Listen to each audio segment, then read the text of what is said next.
All right, just turned 7 o'clock, so let's get going. We'll open the regular public meeting for the Moorestown Township Board of Education. This meeting was properly noticed as set forth in the agenda. It was originally noticed to take place next week, but we had some items, particularly the QSAC review, that we needed to approve before December 15th. And so that's why we moved the meeting a week earlier. So thanks everybody for your flexibility. Also, thank you for flexibility in terms of change of venue. We are typically in the middle school, but there's a musical there tonight. And so we have come to the high school for tonight's meeting. So thank you everybody for your flexibility. May I please get a moment of silence?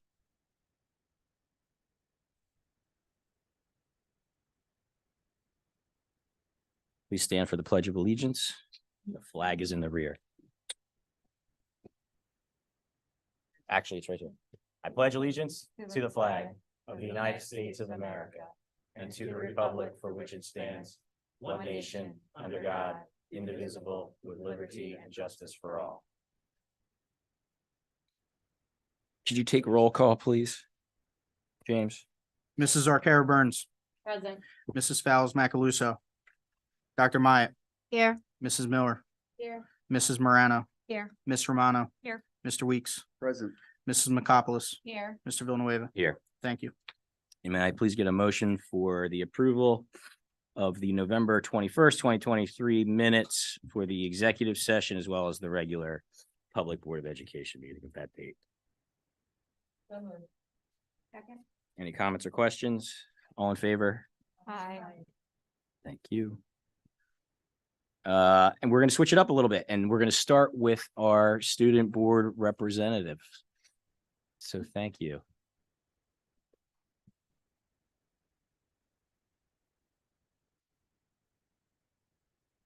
Two weeks ago, on November 29th, the high school sent 12 students, 2 staff members, and Vice Principal Cunard to the Anti-Defamation League Student Leadership Conference at the Philly Convention Center.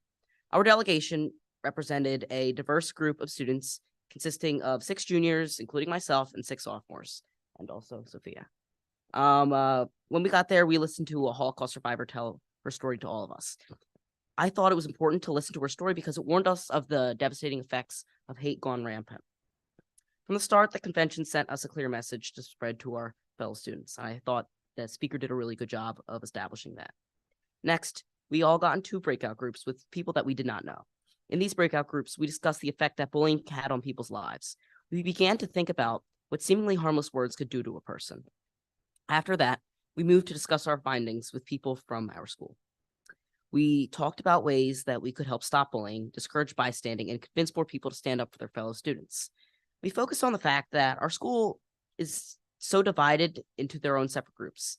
We noticed that most of our school spirit events, the events that are supposed to unify, really just involve competitions that divide. We thought that we could foster a sense of community and create up standards by having more events to unify the school. This would allow people to meet new students outside of their circles, unify the different groups in school, and by having a sense of community, get more people to stand up to bullying, even when it's someone that they just don't know.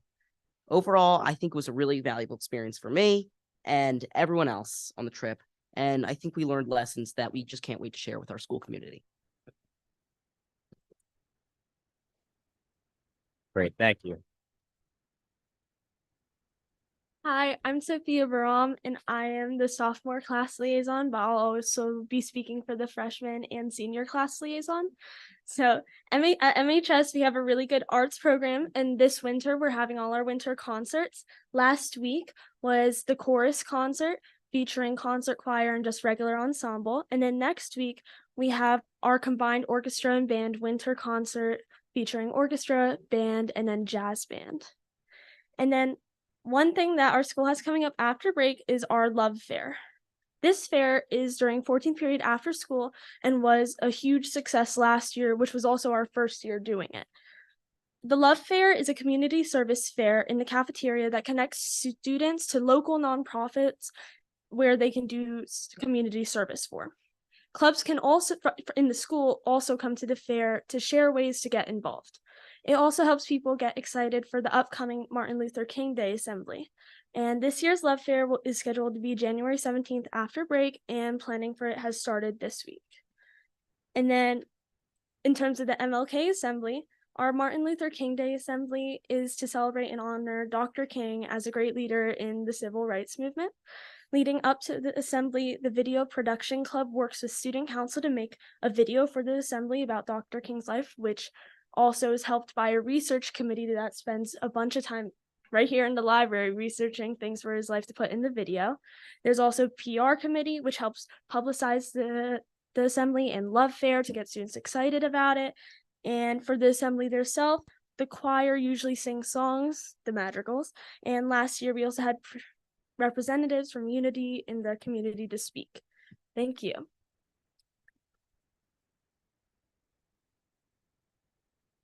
Great. Thank you both for joining us tonight. You're certainly welcome to stay if you'd like, but please don't feel obligated, and you can take off whenever you'd like. And with that, I will pass it off to Mr. Bollendorf for the superintendent's report. Sorry.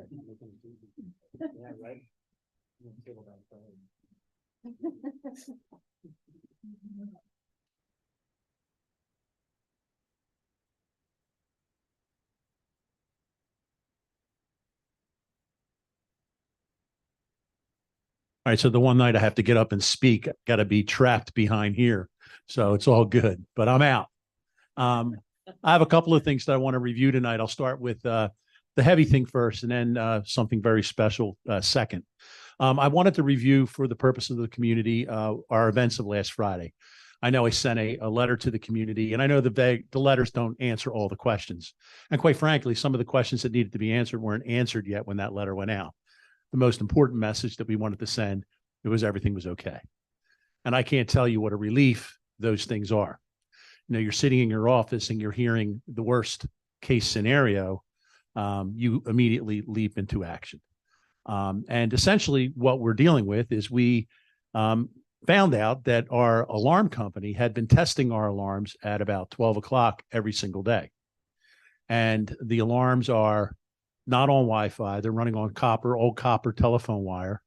and there was a cross in the signal, and it produced an error message that then produced a text message that went out to a lot of people in the community, including our police force and many members of our administrative team, that there was an active shooter at an address, which was 210 South Valley.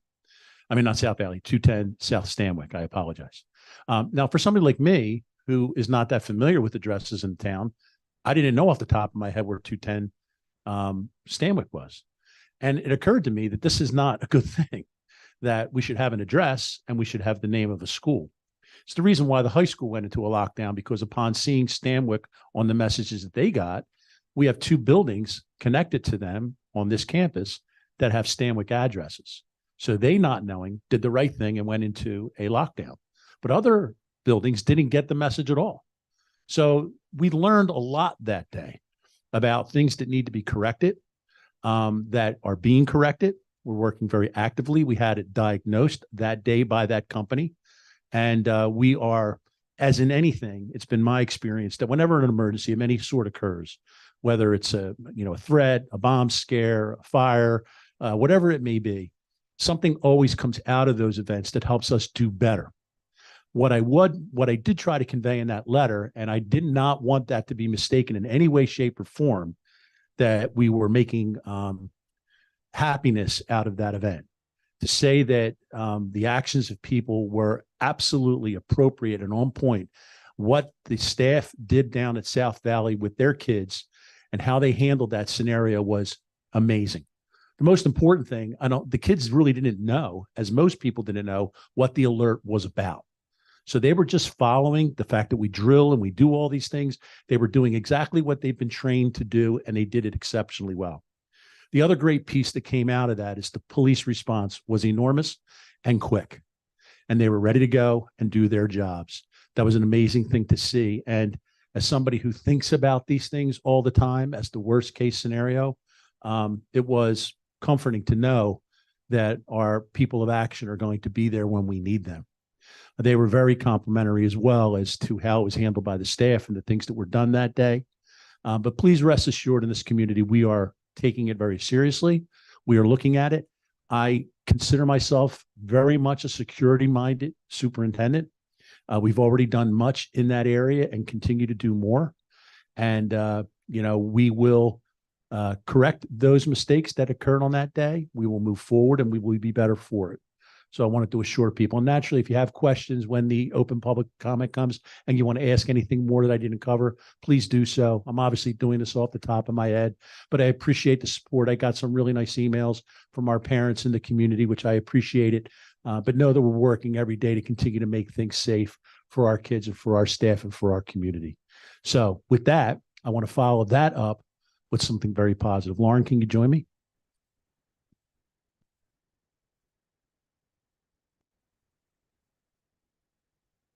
Now, before I speak specifically about you, I want to say a few things.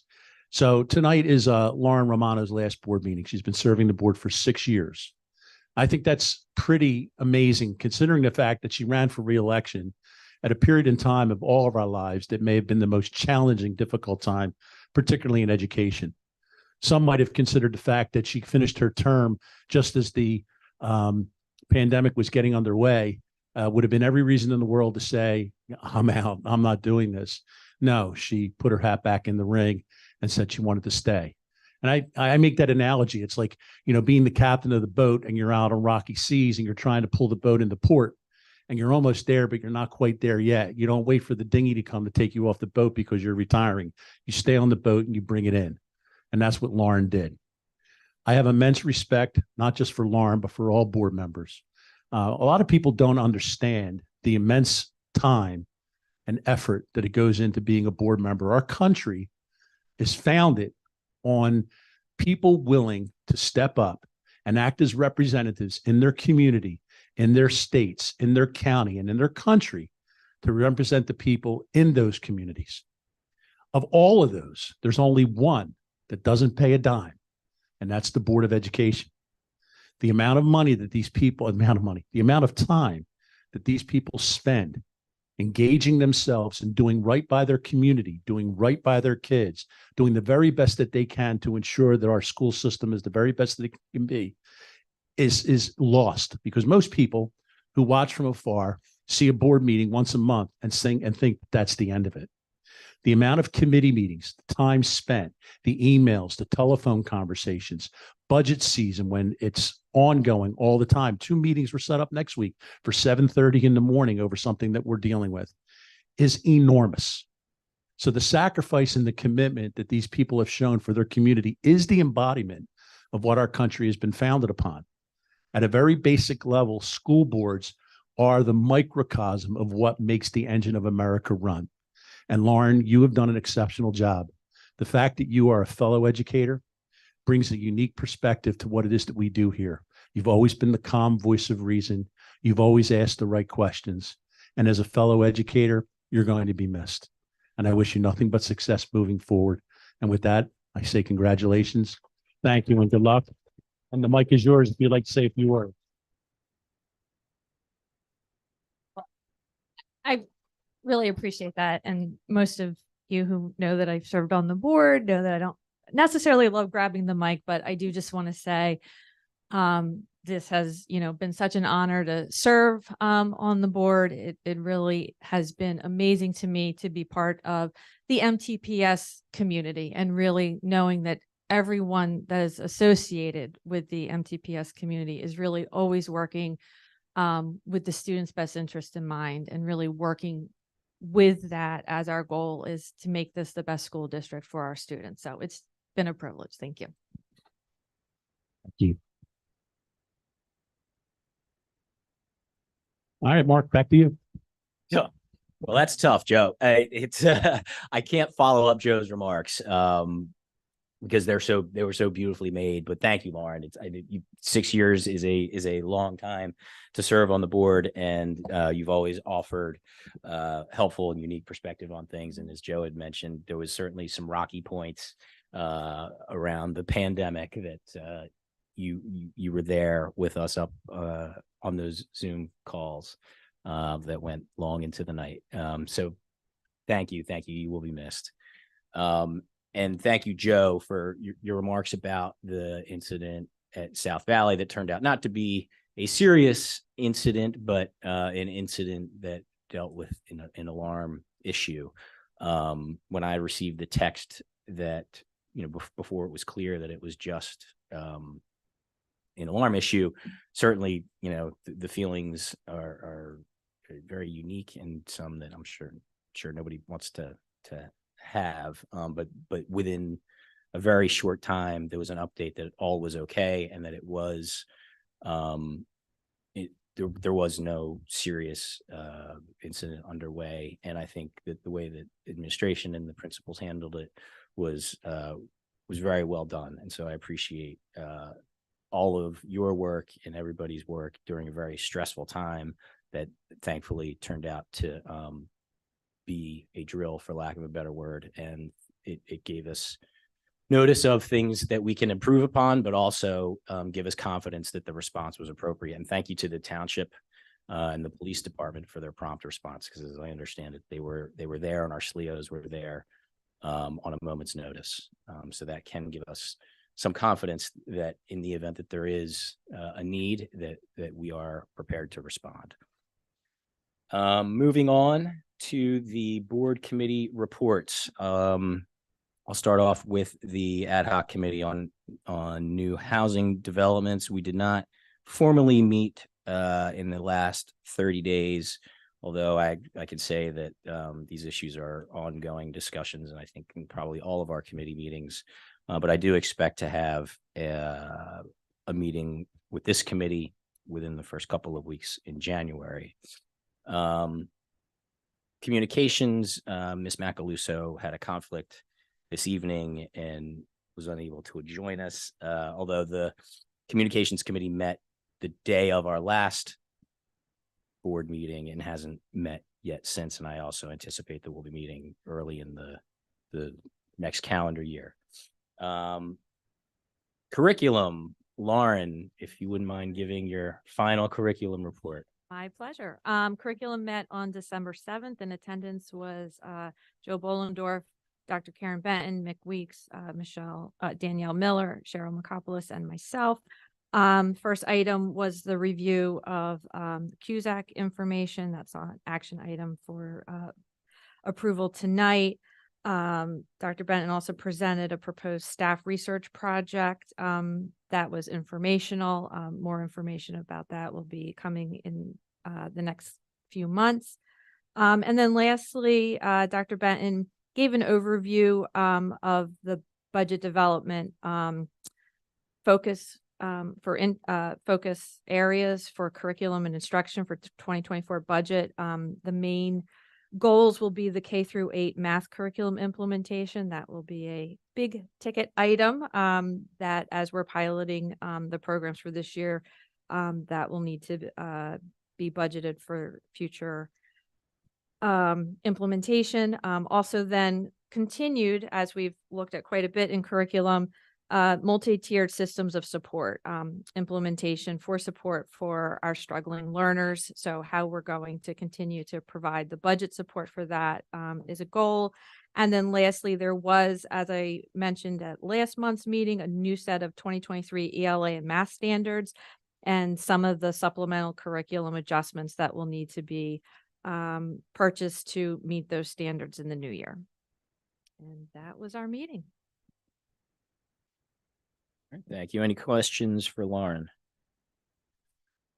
All right. Next, finance and operations, Mick. Sure. Thank you, Mark. So we met December 5th earlier this week. So I attended along with Cheryl McCopolis, Danielle Miller, Claudia Morano from the board. Administration included Joe Bollendorf, James Heiser, Karen Benton, Jeff Airy, and Carol Butler. We started off similarly to curriculum with a discussion about our section of CUSAC.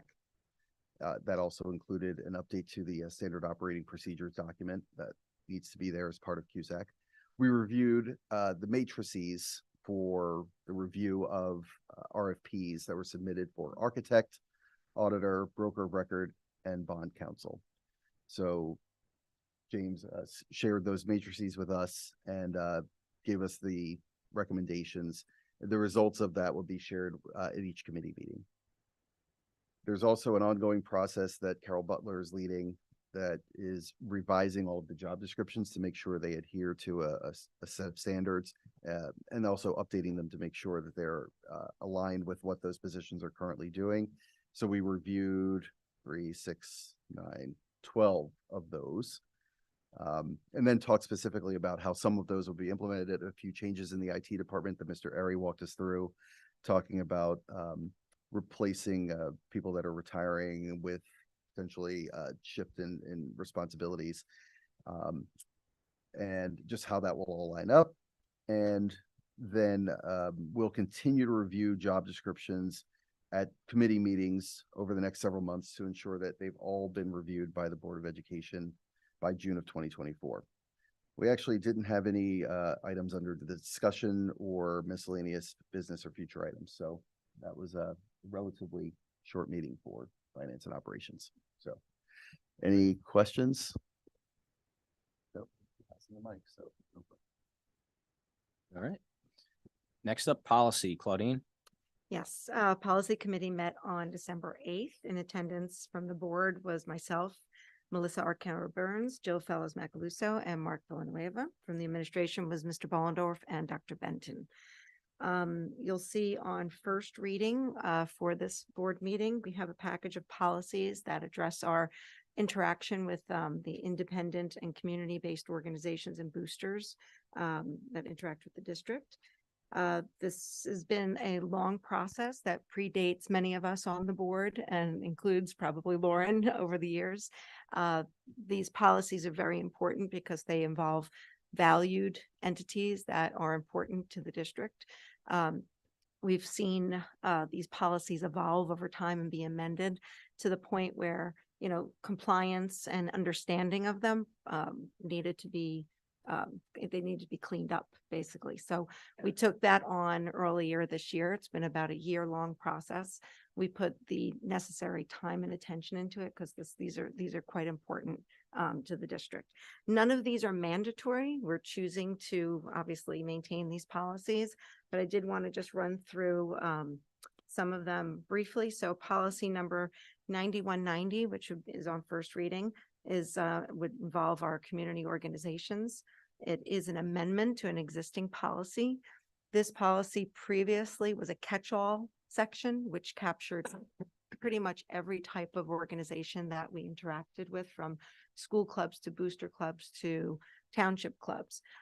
So we've reduced this community organization to really what it was intended to, was engaging and giving authority and permission and direction to our superintendent to voluntarily engage with the community, any organization that he feels would enhance the educational and experience of the district.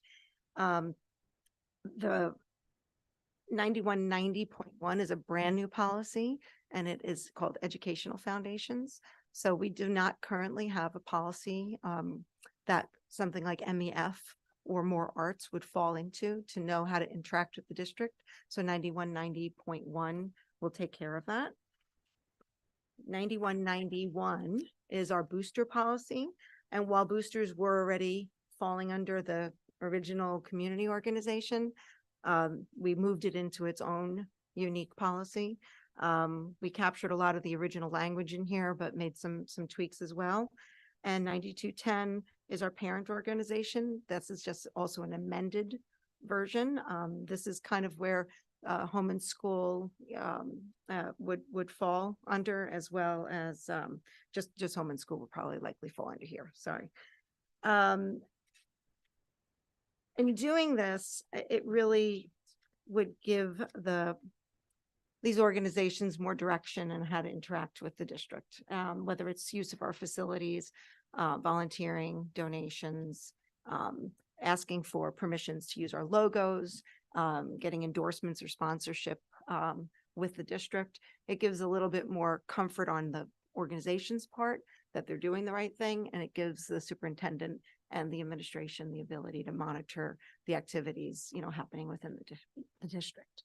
So with that said, on second reading, we have our school threat assessment teams, which is a new policy. It's mandatory. It was approved on first reading last month. And items for discussion, we also had our CUSAC presentation. And we also had a very brief discussion on our next frontier, which would be tackling our high school and substance abuse policies, very long, involved policy with a lot of statutory requirements. So we're going to take some time to review that and make some changes. Mark? All right. I'll only note, I think, for those that may not be familiar, the way that our policy approval process works is we have two readings. So at tonight's meeting, there are this suite of community organization policies that are on for first reading. That doesn't mean that they are effective yet. And so there's an opportunity to review, get community feedback on these policies. In looking at them earlier, I've noticed that there's a couple tweaks, like typo type of things, that certainly will be addressed before the policies are put up for second reading. But reach out to us if there is any feedback on these policies. They will be up for second reading, most likely at our first formal board meeting in January, which I believe is January 16th, but don't quote me on that. But after second reading is when the policies become effective. So thank you, Claudine. I know that as you'd mentioned, these policies have been the subject of discussion for as long as I've been on the board.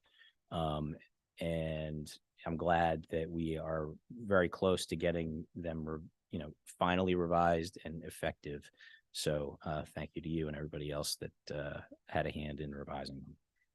Any other questions for Claudine about policy? All right.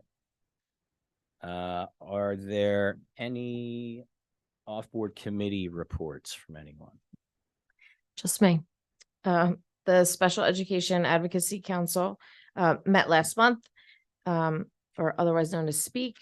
They are a parent organization for anyone who has students in district who currently has special needs and get services through the school, or for parents of children who may need those services.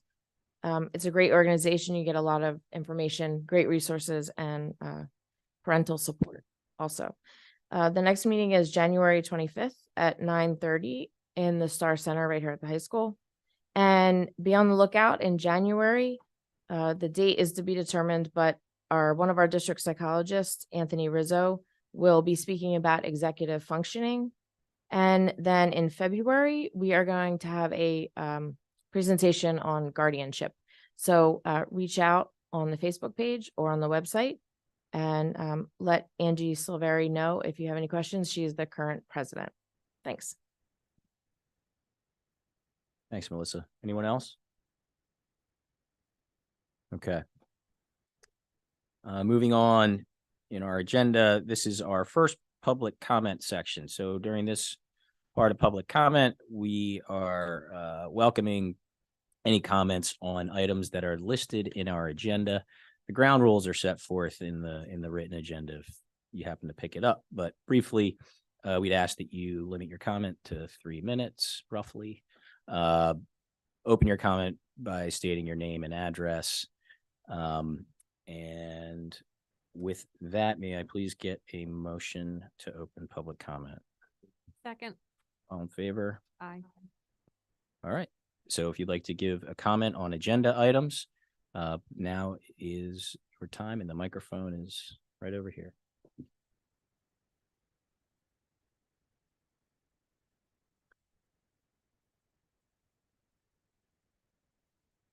Hi, Daniela Reagan, 620 North Washington Avenue. This is about the policy updates or changes. So I noticed that this is the statement that was read on that was part of 3 of the policies discussed. The superintendent or board reserves the right to withdraw any approval, sponsorship, or endorsements involving either the parental organization or the educational foundation or the booster club or its activities. So according to the policies, in the past, it's been the superintendent, and these policies too, it's been the superintendent who reviews and approves the events. So it makes sense to me that the superintendent is the person who has the right or the power to withdraw this approval. And it just seems notable that this is new, that gives the board the right to withdraw those things. So I don't know, for me, it feels a little bit like an overreach, but maybe there's reasoning behind this that I don't understand. So, I would appreciate any more thought or consideration about that, or communication between now and, the next time when you guys vote on this. And then additionally, should anyone, like the superintendent or the board, have the right to withdraw the approval, are they supposed to give a reason for this? Should they have communication about this, or is there some sort of formal hearing or due process? I did notice in the prior one, I think for booster clubs, there was like a hearing process for this kind of thing. So I just thought it was notable that wasn't part of it. So I don't know if that's something you'll give consideration to as well before the vote next month. Thank you. Thank you. Hi, Sarah Gerber, 8 West Maple Ave. I have the first grade flu, sorry. I'm concerned that the language used in the first reading of the suite of community org policies allows the Board of Education a position of potential arbiter rather than deferential collaborator. I look forward to revised language in the policies next reading that can more accurately reflect what the public's been told to expect from this elected body, that the superintendent will be the decision maker rather than the board. I'd like to repeat publicly what I've consistently heard in many private conversations with this township's parents and taxpayers, that there's a perception that the board conducts business with a lack of transparency. As the district moves towards a much needed referendum, I implore the board and its members to do everything in its power to operate in the open. As currently written, I'm concerned the policies I already mentioned, or that were already mentioned, could allow the final decision making to be made unilaterally and without formal process for appeal or public comment, While I respectfully acknowledge that there are matters that must be kept confidential to protect privacy of individuals, any opportunity the board has to work openly and in full public view would be a terrific signal to your constituents that you hear them, that you value their opinion, and that you're trustworthy when guiding the district towards this next chapter. Thanks. Thank you.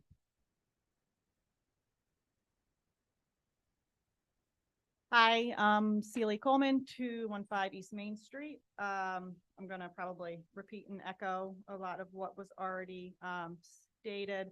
I, have been trying to make sense of the policy revisions. I think that's just, I don't know if it's unfortunate or what, because we're trying to work on communication and transparency, and been working on this for a year now. And when it came out for review, it is very confusing. It appears that policies are, just being wiped out but not abolished, then reframed. New wording that isn't exactly clear or concise. New organizations, categories that just, I think, leave a lot to interpretation. And one of my main questions was whether or not these organizations were tapped in, talked to, asked whether or not these new revisions to the policy would be supportive of their organizations, or if it's going to become a roadblock for them. There's a lot of approvals, a lot of it feels like a lot of hoops, but I'm not those organizations, so I don't know if they are aware of home and school, if speak, if all the boosters for the sporting clubs, if they look at this and say, oh my gosh, I can't, look, this is ridiculous. It's going to be hard for us to plan our events. And with the asterisk that maybe something will be canceled because the board doesn't like it or the superintendent doesn't like it. And we are saying the reserved right for it to be revoked. I think there was a process in place. I'm wondering why that was taken away, as opposed to making it uniform. That was just for the booster clubs, why it wasn't made uniform through all the different categories now. And I think everything else was asked. So thank you. Thank you. Anyone else? All right. May I get a motion to close public comment? All in favor? Thank you. I'll just say this. Thank you. I appreciate the comments from everybody. They're obviously all related to the policies, and I'm happy to speak with any of you about it. It would take hours and hours and hours to walk through sort of how we went about drafting these policies. And I certainly, as I had mentioned earlier, recognize that there are things to tweak. But I'll hang around after this meeting if you'd like to talk, because I do also want to hear some of the specifics that you've got concerns about as before we take it to second reading. So appreciate the comments.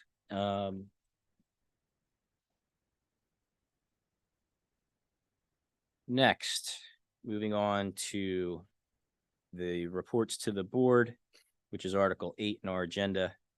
May I please get a motion for the approval of the items from the business administrator / board secretary, which is items 1 through 4 under Article 8A of the agenda. Any comments or questions? All in favor? Any noes or abstentions? Thank you. Article 9, recommendations of the superintendent. May I please get a motion for the approval of letter A, the biannual affirmation of the 2023-24 Safe Return Remote Learning Plan? Any comments or questions? All in favor? Any noes or abstentions? Thank you. Letter B, policies and procedures. May I please get a motion for the approval of the items for first and second reading? Second. Any comments or questions? All in favor? Any noes or abstentions? Thank you.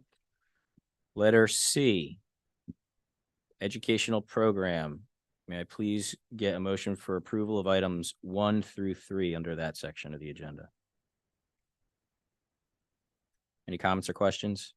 All in favor? Any noes or abstentions? Thank you. Letter D, finance and business. May I please get a motion for the approval of items 1 through 7 under the finance and business section of the agenda? Any comments or questions? All in favor? Any noes or abstentions? Thank you. Letter E, employee relations. May I please get a motion for the approval of items 1 through 17, please? Second. This is a roll call vote. Mr. Heiser? Mrs. Arcaro Burns, Yes. Mrs. Fowles Macaluso, Dr. Myatt, Yes. Mrs. Miller, Yes. Mrs. Morano, Yes. Ms. Romano, Yes. Mr. Weeks, Yes. Mrs. McCopolis, Yes. Mr. Villanueva. Yes. Thank you. Thank you. Article 10, suspensions, which are listed in Exhibit 24-180 and the superintendent's HIB report. May I please get a motion for approval of the HIB report? Any comments or questions? All in favor? Any noes or abstentions? Okay. You got that, James? Thank you. Article 11 is informational only. Is there any old business? Any new business? All right, thank you. And now this is the second opportunity for public comment. This time, we welcome public comment on anything on or off the agenda that is school related. Same rules apply. And if you wish to make a public comment, now's your opportunity. So please take the microphone, state your name and address. First, thank you. Can I get a motion to open? Second. All in favor? Thank you. Hi, I'm Christina Milligan. I live on Apple Orchard Road. Tonight, I'm representing Home and School as their first vice president. Home and School has been busy the last few weeks with our winter break. We recently hosted the Secret Lives of Teens and Tweens for our high school and Lambs parents. We'd like to thank Kat Deandra from the guidance office and Danielle Miller and Lisa Petrillo from the Home School for organizing this. Last week at our 3 elementary schools, we hosted Author Day with Daniel Kirk, author of The Library Mouse books. For our high schoolers, we set up an opportunity for them to take a practice SAT through the Princeton Review before their new online test format comes out. We actually had 43 students sign up for this opportunity. We had a successful apparel sale with orders being made available for pickup at our schools this week. We do have a few last-minute holiday items available at Showcase Graphics. We'd like to thank all of our wonderful volunteers who sorted, packed, and delivered everything, especially Amanda Hilligus. Jersey Mike's has offered us a fundraising opportunity for all of our schools. They'll be distributing cards at each of the schools that give you a free sub, which is a $3 donation to Home and School. As with all of our fundraisers, this will help Home and School continue to support our students and our schools. As always, you can stay up to date with us by visiting our website or following us on Facebook or Instagram, and contact us at any time to join Home and School or get one of our famous calendars. One last note, I'd like to thank the principals of all of our schools. They are wonderful to work with, and we couldn't do everything that we do without their support. On behalf of Home and School, thank you and have a good day. Thank you.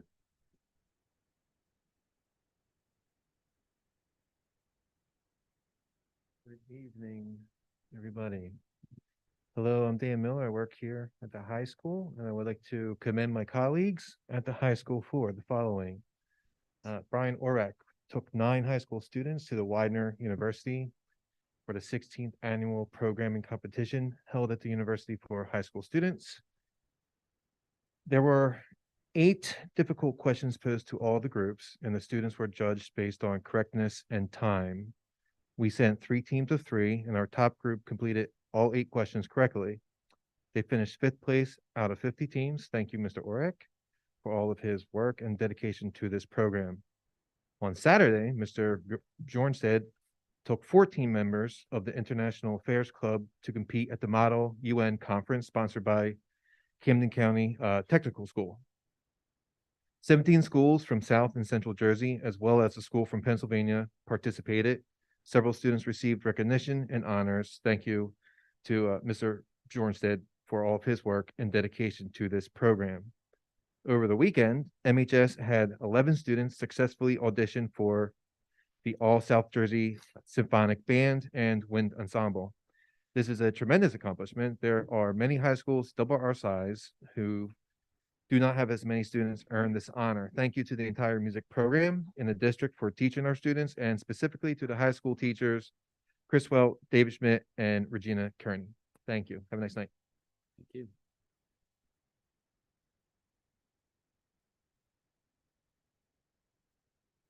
Good evening. My name is Patrick Mooney. I also teach here at the high school.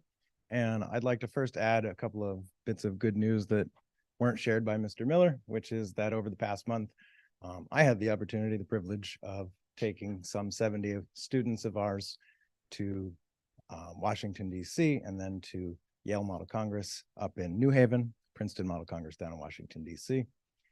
And of those 70 students, we brought home, I think, 17 awards, which is a pretty good affirmation that public schools here in Moorestown can still compete with the most elite public schools, or private schools, excuse me, of New York and other schools up and down the East Coast, which I think speaks very well of our student body and the staff that is guiding them.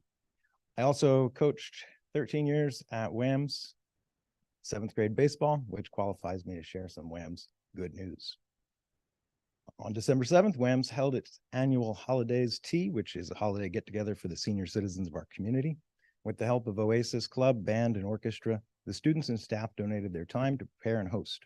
It was such a pleasure inviting all our local seniors and teacher retirees back to WAMS. Last week, WAMS celebrated Inclusive Schools Week. The Unified Club organized activities for homeroom each day, which culminated in a school mural to decorate the hallways. Oasis Club is running a coat and sock drive to help those in need through the Jersey Cares organization. This initiative makes a significant impact on the community by providing warmth and support to individuals facing hardships. WAM Student Council is running a toy drive this week to donate new toys to the Toys for Tots organization. Last year, WAMS donated 854 toys and is looking to break that record this year. Student Council is also having a holiday outfit competition this Friday, where winners will be featured in the yearbook and receive a gift card. Thank you. Thank you.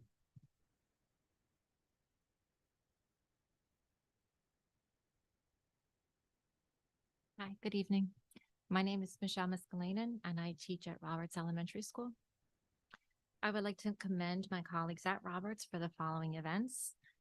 The 2nd grade show called Seasons Change was presented on December 7th at Roberts Elementary School. It used arts integration to create this show. The show incorporated poetry about the seasons written by famous authors, along with original poetry written by the students. Their poetry was inspired by seasonal art pieces that the students created. The show was filled with fun music about the seasons and some colorful puppets. The 3rd grade mini concert called What a Wonderful World is being presented on December 21st at Roberts School. The students will be singing music to celebrate the holidays, Christmas, Hanukkah, Eid, Las Posadas, and Kwanzaa. There will be singing, dancing, and even sign language. The students are also working on developing their 2-part harmonic singing skills.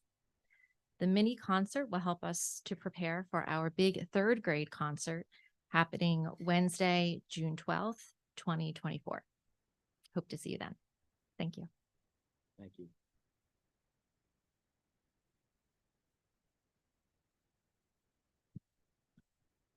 Short. So Hello, I'm Amy Mealy and I teach at South Valley Elementary School. And I would like to commend my colleagues at South Valley for the first graders at South Valley are hard at work researching a favorite animal to create a writer's workshop book. The animal research book will serve as a culminating activity for their integrated science and reading unit. Each student chose their own animal, read books, and chose several ebooks on Epic to research their individual animal. They will illustrate, publish, and share their books at the end of the unit. The first grade is proud to become published authors and illustrators this fall. And then I apologize, I didn't know when I wrote this that I was going to be reading it, but Mrs. Warner and Mrs. Mealy wrapped up the first unit of our challenge module. We taught the students about mindset and about how to utilize many different strategies when stuck in the middle of a problem. We also taught them about adding many different tools to their growth mindset toolbox to help them work through situations that call for creative problem solving. Thank you. Thank you.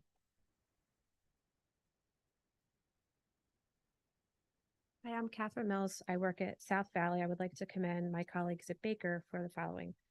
Mrs. Yaris's K-3 classroom participated in making mini donuts. We had a visit from our AAC specialist, Miss Renee, during which we read If You Give a Dog a Donut by Laura Numeroff. We showed off our skills in the areas of listening, reading, direction following, sequencing, labeling, measuring, bilateral coordination, turn taking, and requesting. We used our voices and our talkers to practice core vocabulary. We enjoyed engaging in joint attention and reciprocal communication. Most of all, we enjoyed our mini donuts with chocolate or vanilla funfetti frosting. In honor of World Kindness Day, which was on November 13th, the second graders at Baker and Roberts combined their technology skills with their artistic talent to create positive messages. Using digital tools in Mr. Ambrosino's technology class, students manipulated and combined shapes to create images and formatted type in a variety of ways to make uplifting digital posters. These amazing messages will be displayed on the hallway monitors to help students and staff at Baker and Roberts have a better day. See that? Computers aren't just for watching videos and playing games. We can use them to make the world a better place, because when we make our schools better, we do our part to make the world better. Baker Bears celebrated the books and illustrations of Daniel Kirk on December 6th for our annual Author Day. The children studied the works of Daniel Kirk, who is known for creating the Library Mouse series. Daniel delighted the children with songs, stories, and drawings. We thank Home and School for funding this literary event. Thank you. Thank you.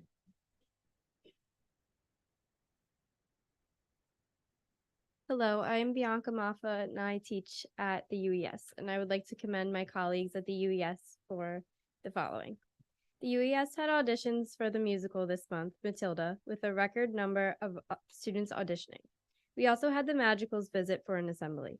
Thank you to all of the staff involved in the planning and preparation for the UES musical. The UES celebrated Inclusive Schools Week last week by creating homeroom banners created by students, each with a slogan related to inclusion. We also had spirit days to follow quotes that go along with inclusion. Monday was wear bright clothes to fit the quote, don't blend in when you were made to stand out. Tuesday was wear a hat for hats off to equity. Wednesday was wear Moorestown or UES swag, for we are all on the same team. Thursday was wear your pajamas, for dream of ways to include everyone. Friday was wear orange to unite against bullying. Thank you to all of the staff involved in the planning and preparation of Inclusive Schools Week. Thank you. Thank you.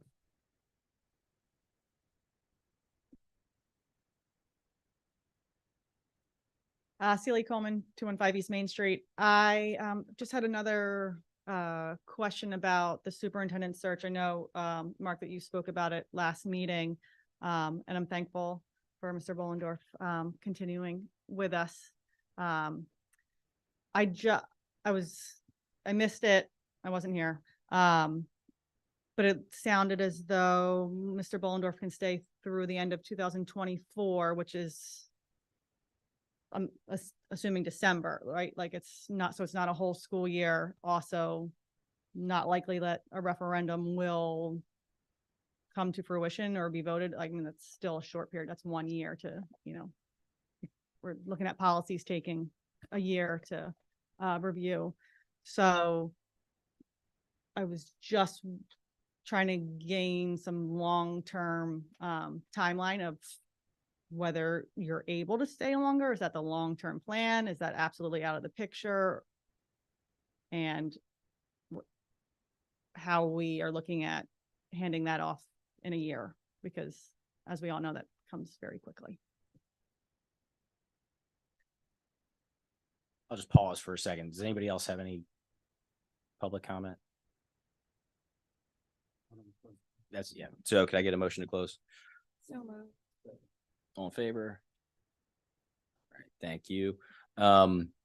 Ms. Coleman, to address, at least in part, your question. Yes, we haven't yet formally extended Mr. Vollendorf's contract. It is currently set to expire in June of 2024. Our intention is to extend it through December of 2024. Our understanding is that under the current laws, regulations in New Jersey, and a retired superintendent can serve as an interim superintendent for a maximum of 2 years. So we intend to extend him for that maximum period. All I'll say is that there may be some exceptions to that, but our intention is to extend him to 2024, which we are obviously in need of finding a permanent superintendent upon Mr. Vollendorf's departure. And so while we had started that back in, now I'm forgetting the timeline, but we had started it October and paused it. You're right. I think within, the next few months, we'll have to start seriously putting pen to paper again on reigniting the superintendent search so that we've got somebody in place upon his departure. So, is there anything else for the good of the order? Anyone? I just wanted, go. I don't need the mic. You don't need the mic? Well, they need the mic.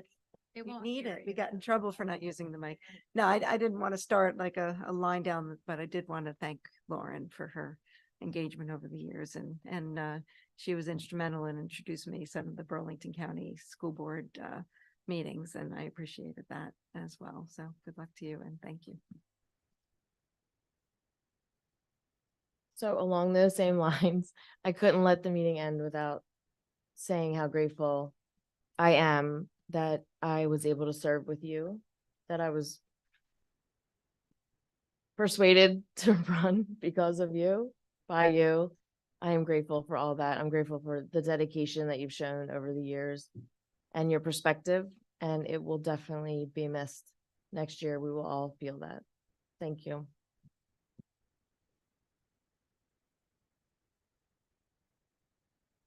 All right. In terms of our schedule, so this is our last meeting for 2023. This is our last public board meeting. We have committee meetings set through the end of the year.